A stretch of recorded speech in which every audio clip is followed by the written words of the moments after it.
जोहार दोस्तों, मैं आनंद और आप देख रहे हैं आपका अपना यूट्यूब चैनल जेएससी फाइटर। तो चलिए आज हम थोड़ा सा ये देखेंगे कि पेपर 2 में जो सिलेबस में जो पेपर 2 है, जिसमें क्षेत्रीय एवं जनजातीय भाषा ज्ञान से संबंधित जो प्रश्न पूछे जाएंगे, उसमें से एक भाषा आता है नागपुरी भाषा। तो नागपुरी भाषा का हम लोग क्लास कर रहे हैं, नागपुरी भाषा का व्याकरण हम लोग पढ़ रहे हैं। हम लोग देखते हैं कि नागपुरी व्याकरण में हम लोग किस किस टॉपिक को अभी तक किए हैं और कौन कौन टॉपिक बचा हुआ है, और नागपुरी व्याकरण के बाद हम किस टॉपिक पर चर्चा करेंगे उसके बारे में चलिए देखते हैं। तो चलिए क्लास स्टार्ट करने से पहले जो भी इस वीडियो में नए हैं, इस चैनल में नए हैं, आप लोग चैनल को सब्सक्राइब कर दीजिए ताकि आने वाले सभी वीडियो सभी मार्गदर्शन से अपडेट रहिएगा। तो चलिए देखते हैं। तो नागपुरी व्याकरण का हम लोग बहुत सारे क्लास किए हैं, बहुत सारे टॉपिक के बारे क्लास किए हैं। तो चलिए देखते हैं कौन कौन टॉपिक हम लोग कर चुके हैं और कौन कौन टॉपिक बचा हुआ है। तो हम लोग जो वर्ण है, वर्ण हम लोग कर चुके हैं, संज्ञा भी कर चुके हैं, सर्वनाम भी कर चुके हैं, लिंग भी कर चुके हैं, वचन भी कर चुके हैं, विशेषण भी किए हैं, क्रिया विशेषण भी किए हैं, कारक भी किए हैं, काल भी किए हैं, क्रिया का भी क्लास हो गया है, अव्यय का नहीं हुआ है। अव्यय का आज नहीं, कल इसका क्लास हो जाएगा। विवरार्थक शब्द नहीं किए हैं, अनेकार्थक शब्द नहीं किए हैं, उपसर्ग प्रत्यय हो गया है, समास भी हो गया है, अनेक शब्दों के बदले एक शब्द का क्लास नहीं किए हैं, और वाक्य शुद्धि ये सब बचा हुआ है। तो हम लोग का अभी तक बचा हुआ कौन कौन है? अव्यय बचल है, विपरार्थक शब्द बचा हुआ है, अनेकार्थक शब्द बचा हुआ है, अनेक शब्दों के बदले एक शब्द और वाक्य शुद्धि। यही 3-4 टॉपिक बचा हुआ है नागपुरी व्याकरण से। तो जो भी अभी तक क्लास नहीं किए हैं उन लोगों से मेरा अनुरोध है कि आप लोग जाइए, डिस्क्रिप्शन में जो लिंक दिया हुआ है उसमें जाइए और आप लोग क्लास कीजिए, ताकि आने वाले झारखंड पुलिस या जो अभी वैकेंसी जो निकला है, विज्ञापन निकला था और जो फॉर्म फिल हो गया है, जैसे उत्पाद सिपाही का, उसमें भी यही सेम सिलेबस है। तो जो भी झारखंड पुलिस, उत्पाद सिपाही, आने वाले राजस्व कर्मचारी या फिर पंचायत सचिव जैसे परीक्षाओं के लिए तैयारी कर रहे हैं, उनके लिए वीडियो और ये क्लास काफ़ी महत्वपूर्ण होने वाला है। तो जैसे ही हम लोग का व्याकरण ख़त्म होता है, उसके बाद हम लोग जाएंगे नागपुरी लोक साहित्य में। नागपुरी लोक साहित्य का क्लास करेंगे, जिसमें लोकगीत, लोक कथा, कहावत, पहेली, मुहावरा ये सब है। इसका भी हम क्लास करेंगे। और साथ में हम लोग नागपुरी व्याकरण का जो क्लास किए हैं उसमें से किस प्रकार से क्वेश्चन आता है उसके बारे में हम लोग डिस्कस करेंगे। उसका एमसीक्यू महत्वपूर्ण क्वेश्चन के बारे में भी मैं क्लास लेकर आऊँगा। इसलिए जो भी विद्यार्थी अभी तक इस चैनल से नहीं जुड़े हैं वो जुड़ जाएं, और जो भी अगल बगल जो तैयारी कर रहे हैं उन लोगों से भी जोड़ने का प्रयास करें। ठीक है, तो चलिए आज का हम क्लास स्टार्ट करते हैं। आज का क्लास स्टार्ट करेंगे हम लोग नागपुरी जो व्याकरण है उसका एक टॉपिक है वाक्य। वाक्य बहुत छोटा सा टॉपिक है, लेकिन यहाँ से क्वेश्चन पूछ सकता है, इसलिए मैं ये टॉपिक को लिया है। इसमें आप लोग को सिर्फ 5 मिनट का क्लास होगा। 5 मिनट में आप लोग इसको समझ जाइएगा, इसमें कोई डीपली नहीं पूछेगा। ठीक है, तो चलिए देखते हैं वाक्य किसे कहते हैं और वाक्य कितने प्रकार होते हैं। ठीक है, वाक्य कितने प्रकार होते हैं, अर्थ के आधार पर इसका कितना गो भेद है और रचना के आधार पर कितना गो भेद है, उसको हम लोग देखेंगे। यही से क्वेश्चन पूछेगा, छोटा छोटा क्वेश्चन से पूछेगा। ठीक है, तो चलिए देखते हैं वाक्य किसे कहते हैं। वाक्य पद मनक उ व्यवस्थित समूह के जेकर पूरा पूरी अर्थ बोध करवाए कर ताकत राखेला। मतलब वाक्य पद मनक उ व्यवस्थित समूह है जो पूरा पूरी अर्थ बोध करवाने का ताकत रखता है। ठीक, वाक्य पद मनक उ व्यवस्थित समूह के जेकर पूरा पूरी अर्थ बोध करवाए कर ताकत होएला चाहे ताकत रखेला। ठीक है, यही वाक्य हो जाता है। ठीक, जोन वाक्य में मतलब जिस वाक्य में पद मनक स्वाभाविक और तर्कसंगत संबंध नहीं होएला वो निरर्थक शब्द है। मतलब वो निरर्थक शब्द हो जाता है। मतलब जिस वाक्य में पद शब्द का स्वाभाविक और तर्कसंगत संबंध नहीं होता है वो निरर्थक शब्द हो जाता है। ठीक, तो वाक्य का 2 अंश होता है। वाक्य का 2 अंश होएला। पहला जो अंश होला से उद्देश्य और दूसरा जो अंश होला से विधेय हो जाएला। तो चलो मैं तनिक बता देता हूँ कि उद्देश्य क्या हैला और विधेय क्या हैला। वाक्य का 2 अंश होला, उद्देश्य और विधेय। तो उद्देश्य के कहना और विधेय के कहना वाक्य में। तो जेकर बारे में बात करल जाएला उके उद्देश्य कहल जाएला। मतलब जिसके बारे में बात किया जाता है उसको उद्देश्य बोलते हैं। ठीक, क्लियर हो रहा है?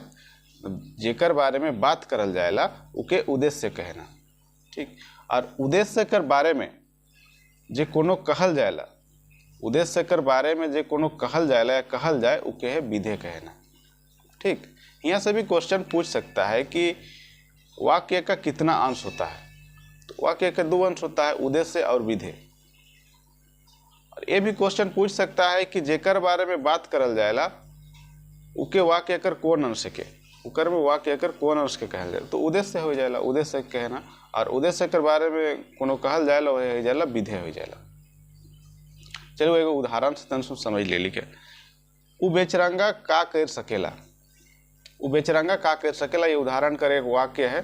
तो इकर में ई वाक्य में उ जे है, उ यहाँ पर उ जे है से उद्देश्य है के, से का है कि उद्देश्य है के, और का कर सकेला, का कर सकेला एगो विधेय हो जाएला। ठीक, हम समझ गेली कि वाक्य के 2 ठो अंश, उद्देश्य और विधेय। अब हमारे मन देखब कि वाक्य कर रचना कर आधार पर वाक्य कर काय ठो भेद है, तो वाक्य कर 3 गो भेद हैला। रचना कर आधार पर वाक्य कर 3 गो भेद हैला। और 3 गो भेद कौन कौन हैला, तो पहला जे भेद है से सरल वाक्य है, ई है रचना कर आधार पर, याद रखब ई है गेलक रचना कर आधार पर 3 गो, और अर्थ कर आधार कर भी है। तो यहाँ से क्वेश्चन पूछ सके वाक्य में रचना कर आधार पर वाक्य कर काय ठो भेद हैला। ऑप्शन दे दे 4 गो, 3 गो, 5 गो, 6 गो, तो आंसर हो जाए 3 गो। तो रचना के आधार पर वाक्य का 3 गो भेद, पहला भेद है सरल वाक्य, दूसरा है संयुक्त वाक्य, तीसरा है मिश्र वाक्य, जेके मिश्रित वाक्य कहल जाएला। तो सरल वाक्य का एक उदाहरण देखब हमरे मन, सोहन भात खालक। इस सरल वाक्य का एक उदाहरण है सरल सोहन भात खालक। संयुक्त वाक्य का एक उदाहरण देखब हमरे मन, संयुक्त वाक्य कर मरियम स्कूल जाएला और मन लगाए के पढ़ेला। इस संयुक्त वाक्य का उदाहरण है मरियम स्कूल जाएला और मन लगाए के पढ़ेला। अब तीसरा देखब हमरे मन मिश्र वाक्य। मिश्र वाक्य का एक उदाहरण देखब, जोहन पूछलक कि तोय मोटरसाइकिल से कहाँ जा रहीस। जोहन पूछलक कि तोय मोटरसाइकिल से कहाँ जा रहीस, ये मिश्र वाक्य का एक उदाहरण ही गेलक। ठीक, इतना डीपली नहीं पूछी रोरमन के, बस इतना पूछ दे कि रचना कर आधार में वाक्य कर काय ठो भेद होएला। मैट्रिक स्तर कर परीक्षा है, उतना डीपली नहीं पूछे के चाहिए, फिर भी रोरमन के तनि सुन देखे है, क्वेश्चन कहीं से भी उठा सके। नागपुरी कर बहुत छोटा सिलेबस है, मैं देखा लो नहीं, नागपुरी का सिलेबस बहुत छोटा है, देख लो। व्याकरण से इतने से पढ़े है, व्याकरण में मात्र इतना पढ़े है। नागपुरी शिष्य साहित्य में वो किताब आवेला मंजर भाग 2, ये उत्पाद सिपाही का सिलेबस के मैं उठा हूँ। यही सिलेबस रहेगा आप लोग का झारखंड पुलिस, जो आने वाले वैकेंसी है झारखंड पुलिस में। हो सकता है इसको चेंज कर दे किताब को, लेकिन ये जो व्याकरण है ये सेम रहेगा, और लोक साहित्य ये भी सेम रहेगा। आप लोग को एक टॉपिक भी इधर उधर नहीं रहेगा, सिलेबस एकदम डिट्टो यही चीज़ रहेगा। इसलिए जो भी झारखंड पुलिस का तैयारी कर रहे हैं, या फिर पंचायत सचिव का, राजस्व कर्मचारी का, उत्पाद सिपाही का, ये सब दिखे। और जेएसएससी सीजीएल के भी जो तैयारी कर रहे हैं उसमें भी सेम चीज़ यही है। नागपुरी व्याकरण से आप लोग को भी इतना ही पढ़ना है, नागपुरी लोक साहित्य में भी यही है। नागपुरी व्याकरण में 1-2 टॉपिक ऐड है, लोक साहित्य में 1-2 टॉपिक ऐड है, ठीक है। और जो व्याकरण है वो सेम डिट्टो यही है जेएसएससी सीजीएल वालों के लिए भी।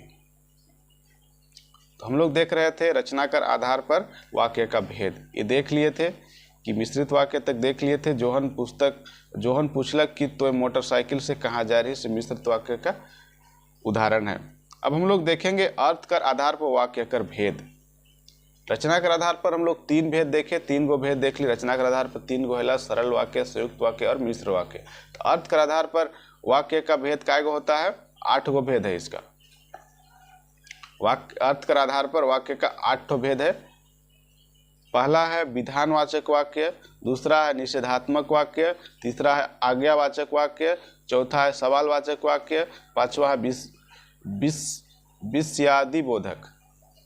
विस्मयादि बोधक वाक्य, छठा है इच्छाबोधक वाक्य, और सातवां है संदेह बोधक वाक्य, और 8वां है शर्तबोधक वाक्य। ठीक, तो अर्थ कर आधार पर वाक्य का है 8 भेद है। तो 8 भेद के एक उदाहरण हम लोग देख लेते हैं। विधानवाचक वाक्य का मोहन आलक। निषेधात्मक वाक्य का मैं कोनो नहीं करेक पारलो। ये सब उदाहरण है, इसका एक एक उदाहरण हम लोग देख ले रहे हैं। आज्ञावाचक वाक्य उठ हिन से चैलाओ, आज्ञा दे रहा है उठ हिन से चैलाओ। सवालवाचक वाक्य ई का करत ही, क्वेश्चन कर रहा है ई का करत हिस, ई का करत हिस। ठीक। विस्मयादि बोधक, विस्मयादि इस टाइप का जो चिन्ह रहेगा इसी में हो जाएगा विस्मयादि बोधक। ठीक। विस्मयादि बोधक अलबत ई जून कमाल हो गेलक। अलबत के बाद थोड़ा सा रुक जाता है, बोलने टाइम में ये जो चिन्ह लगता है इसके बाद थोड़ा सा रुका जाता है। अलबत ई जून कमाल हो गेलक। ठीक। इच्छा बोधक वाक्य भगवान करे रोर काम हो जाए। इच्छा बोधक वाक्य का उदाहरण है। आगे देखब संदेह बोधक, संदेह बोधक वाक्य हो सकेला तो आज हिया रहे खोई, हो सकेला तो के आज हिया रहे खोई। संदेह करत है, संदेह बोधक वाक्य हो जाते। सत्य बोधक वाक्य एक उदाहरण है देखो, मैं तनिक औरो खाए रहतो यदि केहू और देतक तो, यदि केहू और देतक तो। ये हो गलक सत्य बोधक वाक्य कर उदाहरण। तो हमारे मन आज देख ली कि नागपुरी व्याकरण में किस किस टॉपिक का क्लास हुआ है और कौन कौन टॉपिक बचा हुआ है, इसके बाद कौन सा क्लास करेंगे। और नागपुरी व्याकरण के एक टॉपिक वाक्य का क्लास किए, मेरे हिसाब से समझ में आ गया होगा। वाक्य कोई बड़ी चीज़ नहीं है, बहुत छोटा सा चीज़ है। तो नेक्स्ट क्लास में हम लोग देखेंगे अव्यय, नेक्स्ट क्लास में देखेंगे अव्यय। और जो भी विद्यार्थी अभी तक इस चैनल में नहीं जुड़े हैं और अगल बगल आपके दोस्त यार जो हैं जुड़ना चाहते हैं, झारखंड पुलिस, उत्पाद सिपाही, पंचायत सचिव, राजस्व कर्मचारी, सब विभिन्न जो मैट्रिक स्तरीय जो परीक्षा है उसका तैयारी करना चाहते हैं, उन लोगों तक ये वीडियो या चैनल पहुंचाने का प्रयास करें। ये चैनल फ्री ऑफ कॉस्ट है और नागपुरी का मैं पूरा क्लास कराऊंगा। उसके बाद झारखंड जीके का भी क्लास स्टार्ट करने वाला हूं। और नागपुरी जो भाषा है उसका MCQ मतलब महत्वपूर्ण क्वेश्चन से संबंधित भी मैं क्लास बहुत ही जल्द लाऊँगा। जैसे ही ख़त्म होता है MCQ जब तक आप लोग क्लास ख़त्म नहीं कीजिए क्वेश्चन कैसे बनेगा, इसीलिए अभी तक मैं MCQ नहीं लाया हूँ, महत्वपूर्ण क्वेश्चन नहीं लाया हूँ। आप लोग इसका क्लास ख़त्म कीजिए नागपुरी व्याकरण का, फिर व्याकरण का ही मैं पहले महत्वपूर्ण क्वेश्चन लाऊंगा। उसके बाद हम लोग लोक साहित्य में जाएंगे, नागपुरी लोक साहित्य में उसका क्लास करेंगे, फिर उसका महत्वपूर्ण क्वेश्चन लाएंगे। तो आप लोग को पूरी तैयारी नागपुरी का होने वाला है। और नागपुरी से 100 क्वेश्चन पूछेगा, 100 क्वेश्चन पूछेगा। उसमें आप लोग को 80 से 90 क्वेश्चन आप लोग सही कीजिए। सिलेबस बहुत छोटा है। ये जो क्षेत्रीय भाषा रखने का मकसद है और क्षेत्रीय भाषा से मेरिट बनाने का मकसद है कि झारखंड के विद्यार्थियों को अधिक से अधिक नौकरी दे। बाहर का आदमी लोग जो है, बाहर का अभ्यर्थी है, लोग को क्षेत्रीय भाषा नहीं समझ में आता है, उतना बढ़िया से नहीं समझता है। और यहाँ का जो लोकल भाषा है उसको अभ्यर्थी अच्छा समझते हैं, उसी के आधार पर क्षेत्रीय भाषा को शामिल किया गया है।